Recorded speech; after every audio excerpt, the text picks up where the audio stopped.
কবি শামীউল বিশ্বাসের লেখা কবিতা আলাদা। কণ্ঠে আমি তানিয়া। আজও আমাদের পছন্দ আলাদা। একই স্টলে একজনের হাতে মাটির ভাঁড়ে চা, আরেকজনের প্লাস্টিক কাপে কফি খাওয়ার ইচ্ছা।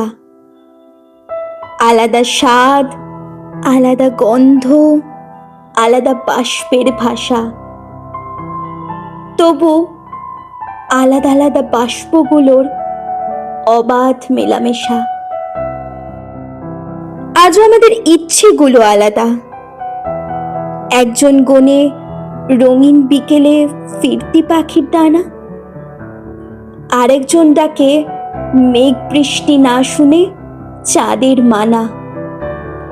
আলাদা রং, উষ্ণ আর্দ্রতা, আলাদা মরশুমে, তবু আলাদা আলাদা অনুভূতিগুলো এক আকাশেই জমে। আজও আমাদের রাস্তাগুলো আলাদা। একজন চায় সোনালি আলোতে একসাথে দুপা হাঁটতে, আরেকজন চায় গভীর রাতের অন্ধকারে বসতে। সময় আলাদা, উজ্জ্বলতা আলাদা, নির্জনতা, তবু আলাদা আলাদা চাওয়ার দ্বন্দ্বে মাঝরাতে নামে সন্ধ্যা। আজও আমাদের ভোলার ধরন আলাদা। একজন চায় অনেক গভীরে লুকিয়ে রাখতে কথা, আরেকজন চায় ছিঁড়ে ফেলতে খসড়া খাতার পাতা।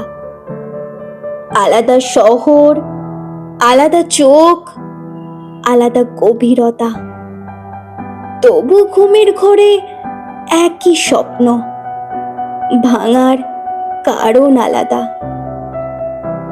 আজও আমাদের গন্তব্য আলাদা। একজন ভাবে নতুন করে আরেক অধ্যায় লিখতে, আরেকজন যায় লাইব্রেরিতে পুরনো লেখা পড়তে।